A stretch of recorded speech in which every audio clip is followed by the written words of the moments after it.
So students, event से मुराद है कि सैंपल स्पेस का कोई भी subset, any subset of the sample space is an event. जैसे दो लोग हैं, वो अगर एक कॉइन से या एक डाइस से खेल रहे हैं और डाइस के ऑल पॉसिबल आउटकम्स हैं 1 2 3 4 5 6 हमें पता है, और प्लेयर ए कहता है जी मेरा 1 2 है, प्लेयर बी कहता है जी मेरा 3 है। तो 1 2 is a subset of the sample space, B is also a subset of the sample space, 1 2 3 4 is also a subset of the sample space। so जो भी सैंपल स्पेस के सबसेट है वो एक इवेंट है। यानी प्लेयर ए के लिए इवेंट क्या है? 1 2 आएगा तो वो जीतेगा। प्लेयर बी के लिए इवेंट क्या है? 3 आएगा तो वो जीतेगा। तो जो प्लेयर ए या प्लेयर बी जो इवेंट सेलेक्ट करेंगे वो एक्चुअली सैंपल स्पेस के सबसेट्स ही होंगे, छोटे हिस्से ही होंगे। सो इवेंट को हम डिफाइन कर देंगे कि any subset of a sample space is called an event. अब हम इसकी टाइप्स की बात कर लेते हैं। तो पहली टाइप जो है that is mutually exclusive events. Students, mutually exclusive events वो होते हैं जो इवेंट्स इकट्ठे अकर नहीं हो सकते। The events which can not occur together, जो इकट्ठे नहीं हो सकते। जैसे कोई भी स्टूडेंट पास और फेल इकट्ठा नहीं हो सकता।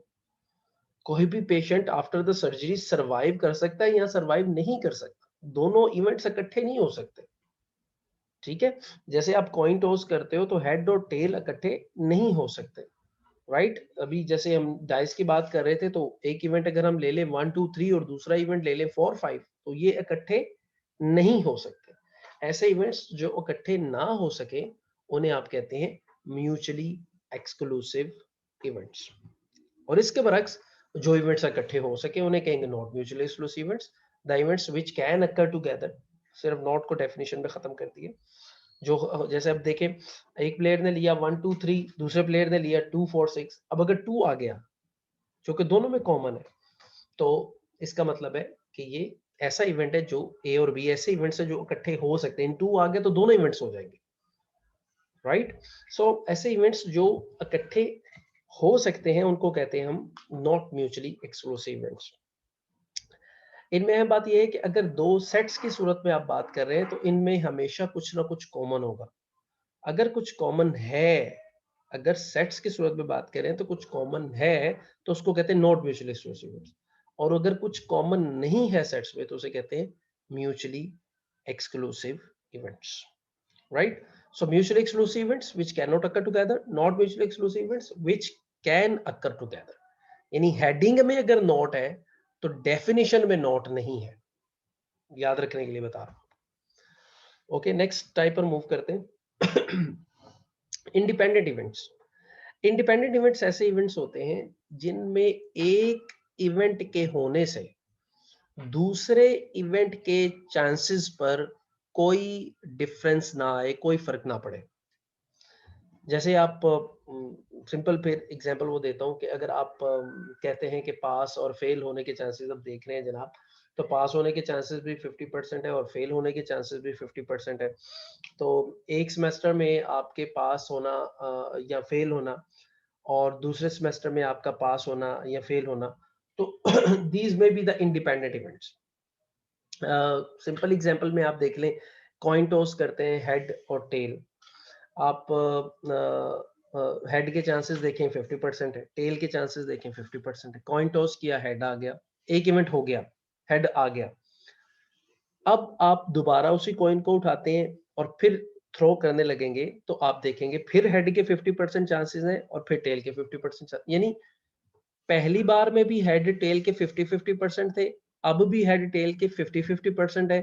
पहला जो हेड आया उसकी वजह से दोबारा कोई प्रोबेबिलिटी पर असर नहीं पड़ा, राइट। इसको मैं एक और एग्जांपल से समझाता हूँ, और इंडिपेंडेंट और डिपेंडेंट इवेंट को मैं इकट्ठा ही एक्सप्लेन करने की कोशिश करूंगा क्योंकि ये दोनों जाहिर है रिलेटेड है। एक बैग में दो बॉल है, एक वाइट बॉल है, एक ब्लैक बॉल है, राइट। तो वाइट बॉल के कितने चांसेस हो गए? वाइट बॉल के यहाँ मैं आपको लिखता भी हूँ ताकि आपको थोड़ा सा उसमें इंटरेस्ट बने। देखिए, ब्लैक बॉल है, मैं कह रहा हूँ एक, और वाइट बॉल है बैग में, वाइट बॉल भी है जी एक।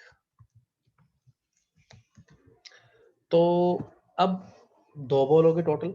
अगर मैं बगैर देखे हाथ घुमाऊं और आपसे पूछूं कि मेरे हाथ में ब्लैक बॉल आएगा रैंडमली बगैर देखे, दोनों का साइज हर तरीके से वो एक जैसे हैं, तो आप क्या कहेंगे कितने चांसेस हैं? सही आप कहेंगे हाफ चांसेस हैं 50%। और व्हाइट के कितने चांसेस हैं? 50%।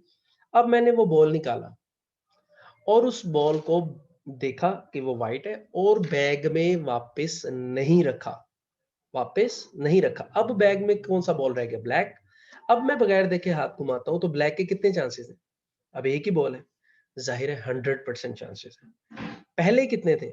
50-50%। अब कितने हो गए? 100%। यानी जो इवेंट हुआ पहले, व्हाइट बॉल जो सिलेक्ट हुआ उसकी वजह से अब प्रोबेबिलिटी इफेक्ट हो गई है।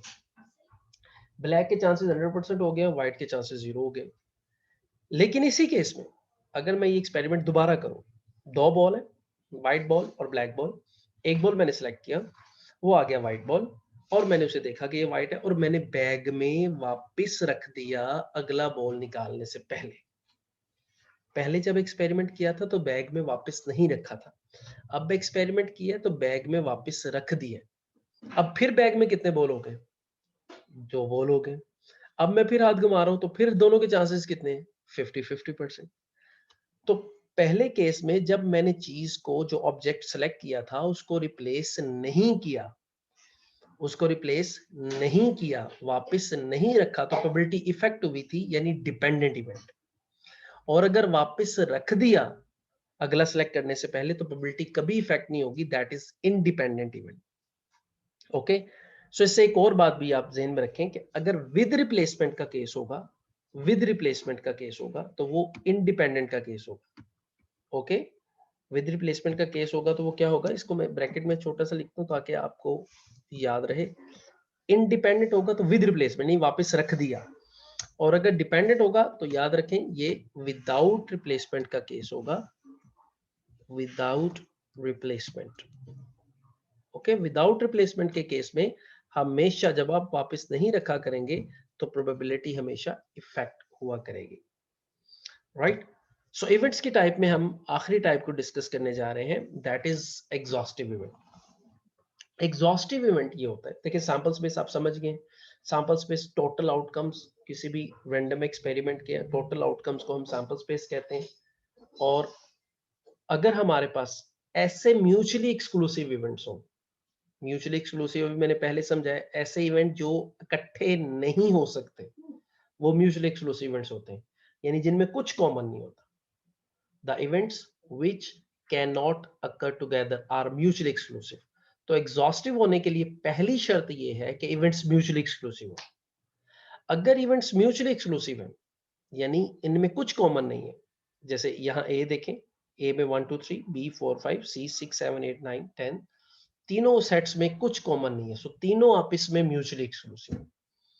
अगर इनका यूनियन ले लिया जाए, अगर म्यूचुअली एक्सक्लूसिव इवेंट्स का यूनियन ले लिया जाए और वो सैंपल स्पेस बन जाए,